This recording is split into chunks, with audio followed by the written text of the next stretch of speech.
Hey guys, I'm Chris Martin with the Crane Rental Podcast. I have once again with me Todd Brown, Safety Training Coordinator, with us today. Check out previous episodes with Todd, which include What is Lamb or Laugh? It's not a joke. It's rigging It's not techniques. funny. We have a rigging video with Todd, and we learned how to become an operator with Todd, and we have a lot of videos with Todd. He's our safety training coordinator, so we do a lot of work with him on the podcast, right? Yeah, we've done a few. Yeah. So we'll be doing more. Today, I brought Todd in so we can kind of talk about the job aspect of how to become a signal person, qualified rigger, what that takes, kind of training.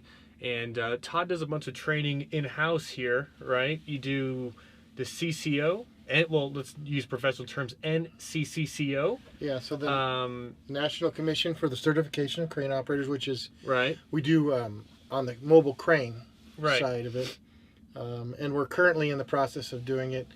That certification for rigging and signal person. Oh, so yeah, you were telling me about this just recently, maybe, I don't know, earlier this week, that you're getting your NCCCO riggers and signal persons training? Yeah, so practical examiners, that's the goal. Yeah. I think it's time to do it. We have other programs that we do, but we would like to do more of a certification program. So maybe let's start. Let's start there. You know, that's probably a good place to get this podcast. You know, I'm just dragging up the cast there. You know, get this going. Okay, so here at Crane Service, Mark's Crane Rigging, United Crane Rigging, we have signal person training and qualified rigger training. Is it qualified signal person, or what do you? I know it's qualified rigger. Well, yeah, qualified means we've trained you and you're qualified to do the job. Certified would go through a NCCCO or something similar to that, and then that's a little different, but it's more of a testing organization. So we have our internal measures where we go through classes and we learn with Todd, and it used to be operations manager Fred Hamby was rolling that operation. Now you've kind of taken that over as the safety side, and we do qualified signal person, qualified rigger, and if you guys are up for it, we do actual NCCCO testing here. Not necessarily training. You have to come with experience before you can come test. Otherwise, you're just burning money, right?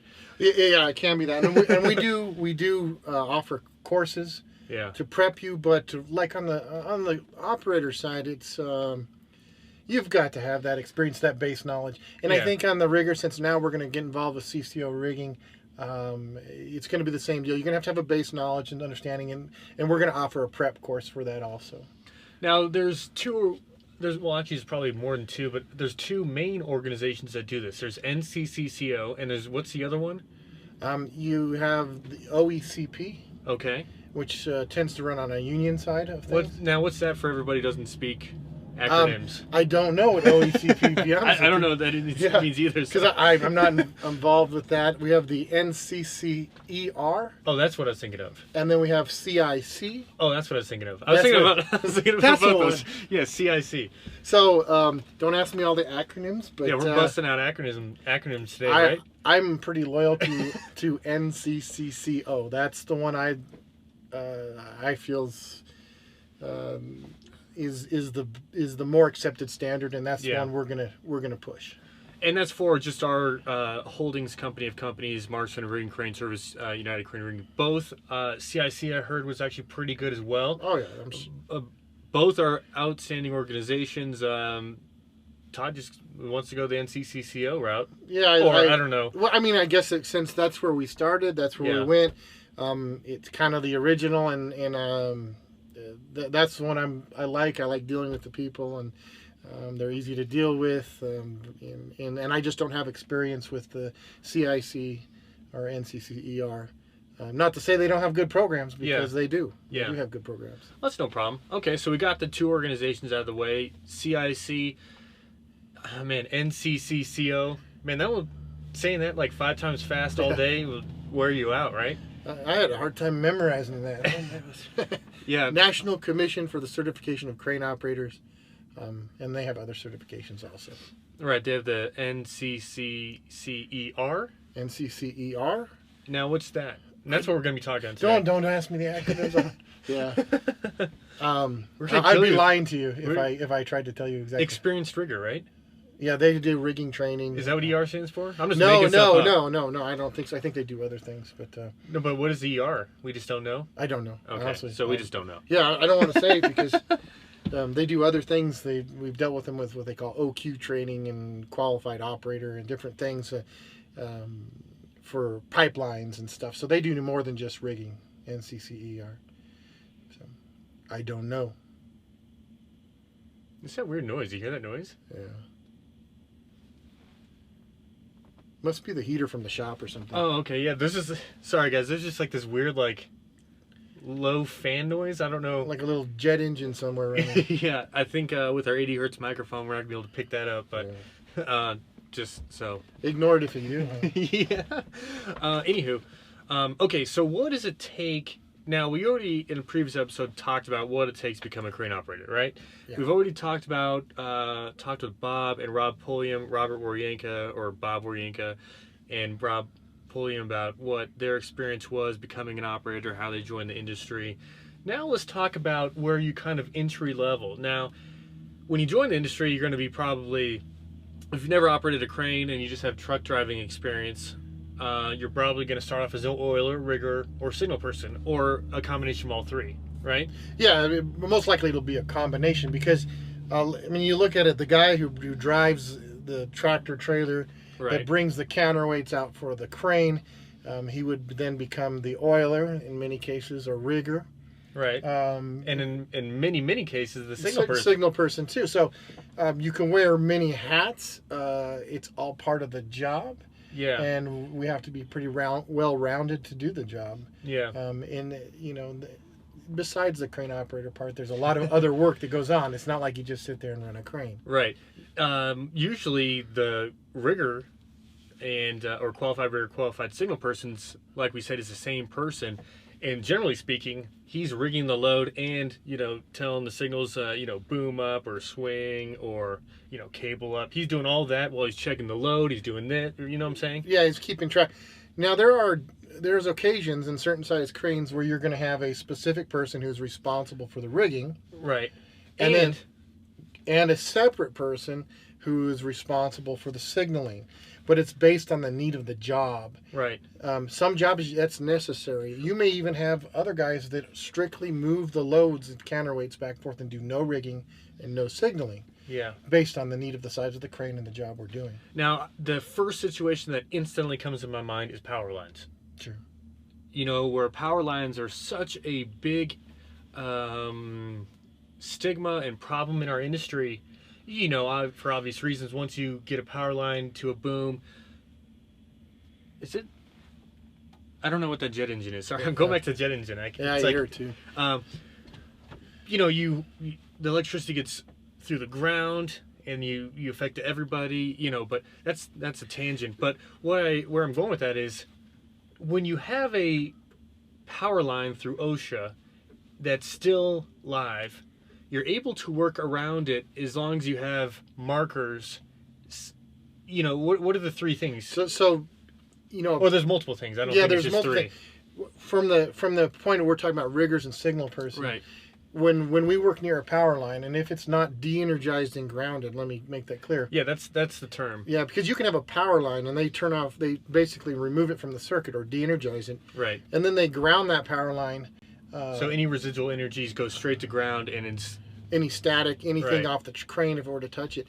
So then that power line really becomes a structure that you don't want to touch. Right. But there's no real clearance issues on that. Yeah. When you have an energized and grounded, or not an energized power line that is not grounded, of course. Right. Then we have certain clearances that OSHA makes us maintain. Right. And we can't encroach on those clearances. From what we're talking about as a signal person, we have a person who's dedicated at that point to just spot that crane and make sure we don't encroach on those clearances. Right. And that's an important job. Right, because everybody's life is in safety. And that's what I was kind of instantly you think of.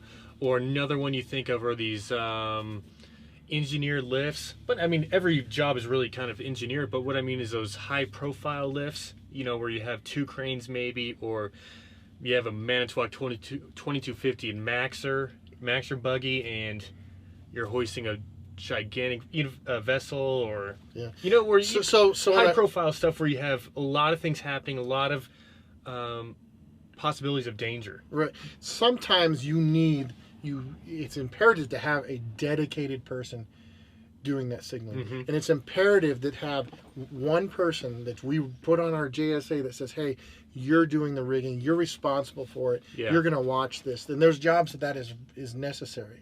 Then you have, go ahead. But then there's jobs also where the signal person, because he can rig and make sure it's all correct, and then he can move into the signal person's slot, and he can signal that crane to do what's necessary and keep track of the rigging. It depends on the size, the scope. Sometimes we have a job that we need a lift plan that's engineered through our engineering department, and then in there we will identify who's doing what exactly far prior to the lift. And in some cases, we used to have Randy Broom, who's no longer with us.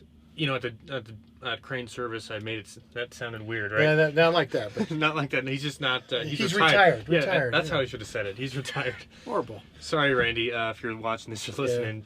But Randy was great. He was our rigging supervisor, jack and roll, and he was dedicated just to the rigging side. You know, he wouldn't be signaling, but they're doing jack and roll type stuff. But that's where, so there's obvious separations where sure. So you might take a guy like Randy who's got a lot of experience, a lot to bring to the table, right? And you may need him on a certain job to just oversee the rigging, make sure it's done correctly, right? You don't want to waste his time signaling. No. Well, I don't want to call it waste of his time, but I would say that the scope, you want his full attention on that issue.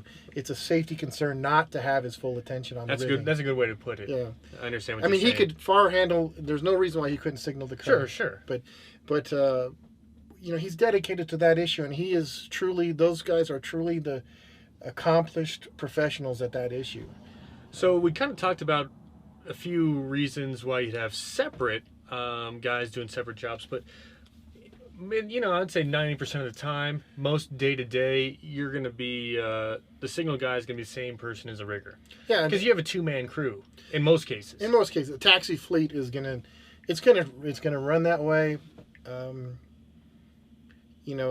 What's nice about us now,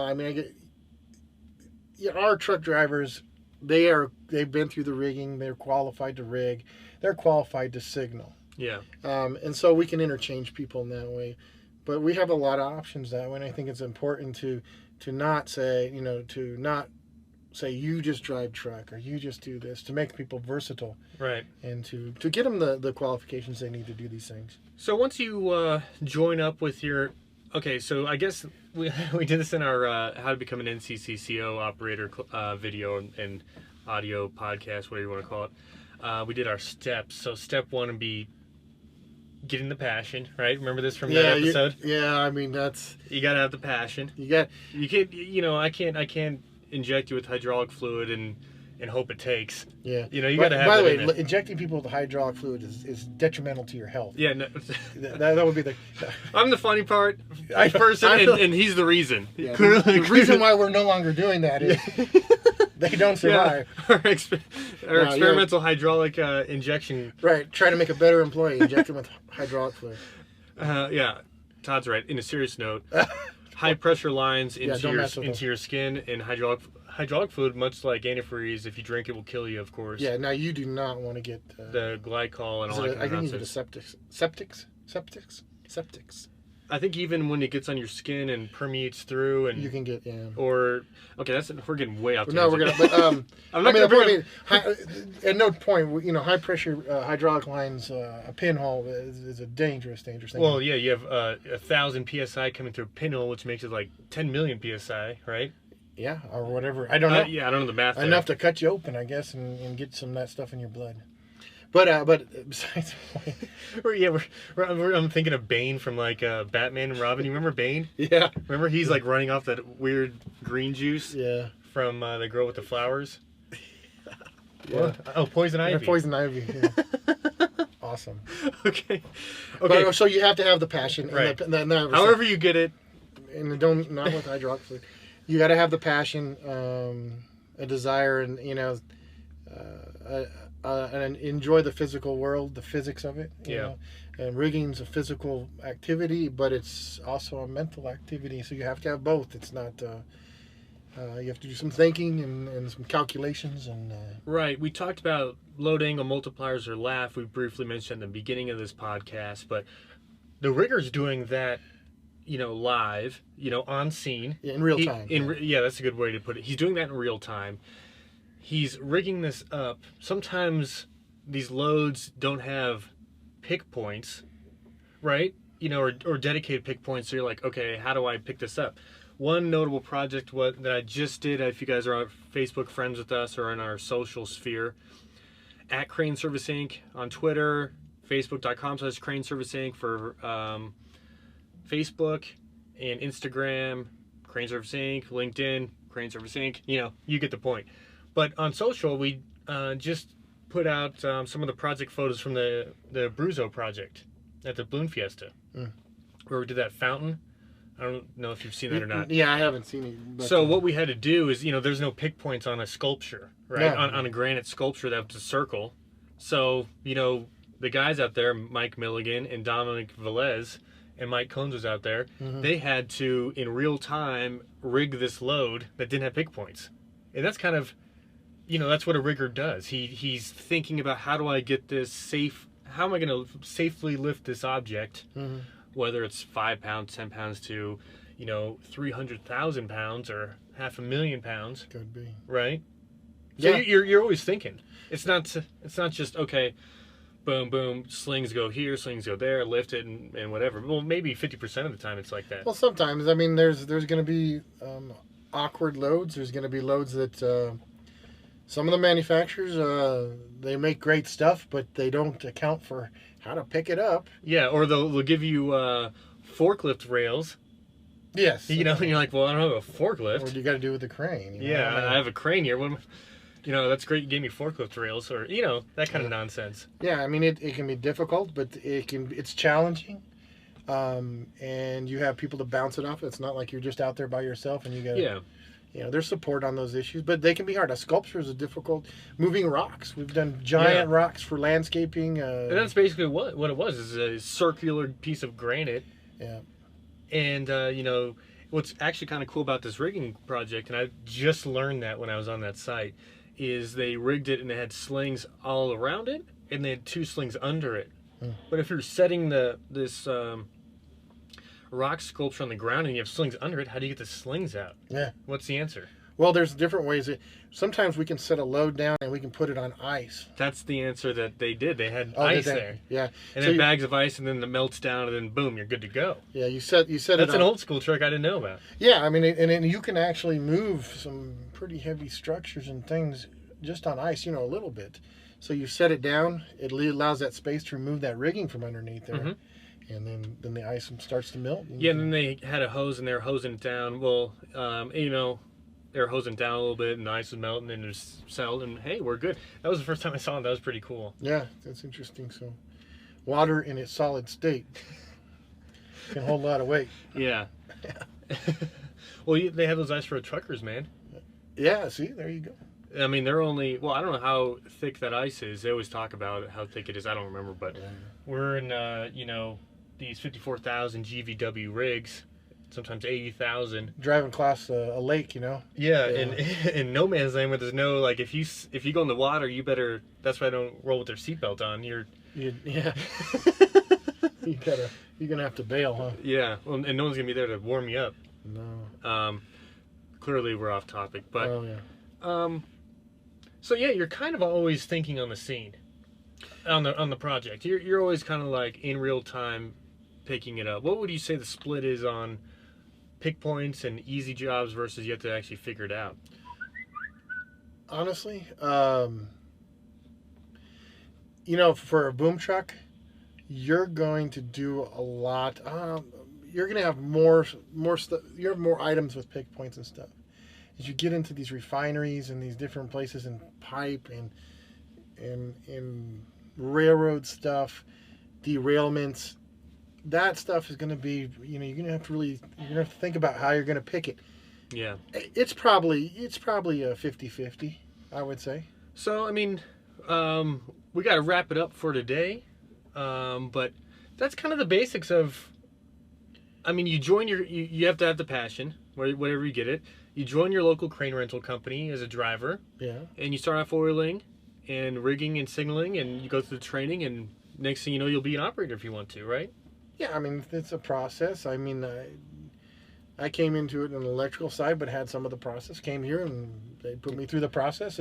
And you enjoyed it and loved it? And... I enjoy it, and I think that if sometimes a person may be intimidated by the crane, the size and the responsibility, then there's nothing wrong with coming in and being a rigger for a while until you warm up to the other issues. Yeah, and some people don't want to take that responsibility or just really enjoy the rigging and signaling, and that's A-okay. Yeah. But it's a great place to start in our career here in the crane rental industry. It's a great place to get your exposure to the industry if you decide you want to do this, or you decide you won't, or you don't. So it's a great place to, I mean, this is where you start, because people would say, well, how do you become a crane operator if you have to get licensed and you have to have experience to get licensed? Well, this is how you do it. You become a signal person, right? Signal person, rigger, oiler, like Rob CDL, said. truck drivers, stuff like that. Like Rob said in his episode, like you said, like Bob said, then you start learning the crane under supervised situations. You start running the crane, and next thing you know, if you want it, bam, Todd's going to be testing you. Yeah, we'll do it. And this is the guy's going to be testing you if you're in the Southwest, right? Right now. Or in Odessa, if you're in West Texas. Yeah, we got. Todd's going multi-state. Yeah, we're going to Odessa, and Rob's here. Rob can test you too. Rob, Todd. Yeah, and Jeffrey. Yep, Jeffrey's here, so we got people. So that's kind of, I don't know if there's anything else you want to mention here. I mean, it's kind of really a short topic. Well, this one is a shorter topic because this is, being a rigger can be an entry-level position. Or it could be... But it can be very advanced, too, position. So, in no time would, even if someone went and got their a rigging certification or became a qualified rigger, that doesn't mean you're just going to do every project and you know everything about the field. Right. It's still an apprenticed kind of field. You have to work with people and you have to learn the skills necessary to be effective and efficient rigger. You still need the bookwork and the safety and the training, but you got to get in that field and you got to get out there and you got to work at it and apply yourself. And that's really is what this industry is going to take to be successful. I mean, there's no half-assing it to be short here in this industry, because if you half-ass it, you're putting everybody else at risk. You need to give this thing 110 freaking % and hustle this out. I mean, this is not an easy job, and but for the right people, this is the right job, and it's so much fun. I just love it. Well, and I think I said it in another podcast, but if you rig a load or you're picking a load, and as that load's coming up, and if you're thinking to yourself, it should be all right. It'll probably make it. Then you know. Then that's that. We just put it down. Let's do it right. Yeah. And we've all been guilty of it. And it's so much better to learn now before you get to that position than to learn it when you're there. Someone's passing. Yeah, we got some trucks over here. Jeffro's giving us weird, get out of my crane. This one. Yeah. He's coming back. Anyway, I guess the point is rigging needs to be done right, and it's easy to cut corners in rigging because of the pressures of the job. But being a qualified or a certified rigger is a responsibility that we need to take seriously. Yeah, and it's we can go on this deeper in another podcast, but you all get that kind of vibe or that gut feeling, if you want to call it that, of, man, this doesn't feel right. Yeah. And if in this industry, if you don't act on that feeling, it's usually not going to go well. Yeah, I mean... And as a rigger and signal person, you really need to be in tune with that. Once you're in tune with it, once you've got you've built up that ability to know when things aren't going right, and sometimes it's just a feeling. And we always say in our classes, if it feels wrong, if it just doesn't feel right, let's figure out why your gut's telling you that. Yeah. Maybe you're wrong. Maybe it's fine. But let's take the time to figure that out, because the consequences are so high. There's not really any room for error in the rigging, heavy rigging. And the heavy, there's not. In the heavy hoisting industry. Yeah, so. All right, guys. Well, Todd, you want to say anything else?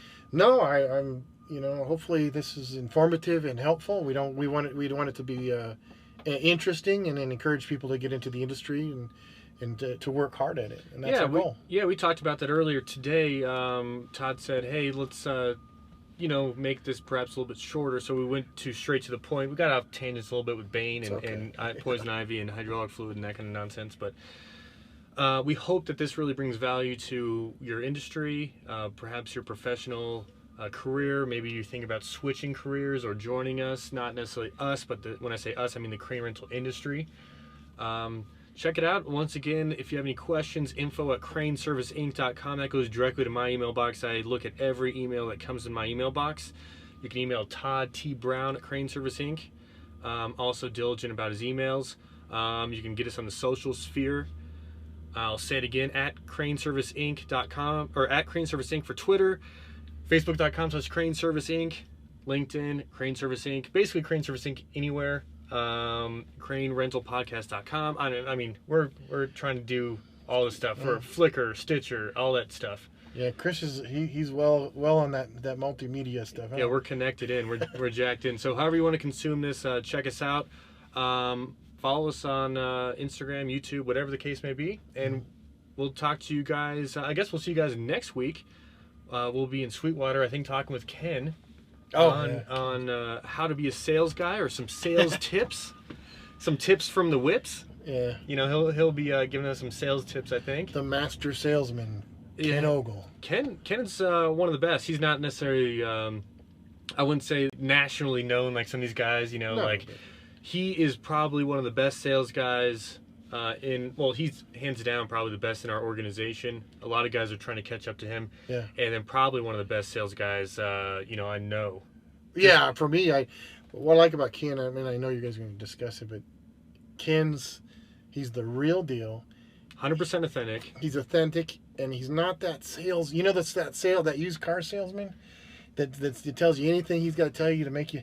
Well, he is the straightest shooter when it comes to stuff like that. Things are what they are, and that's the way they go. Yeah, and I think that's a key to probably a key to his success.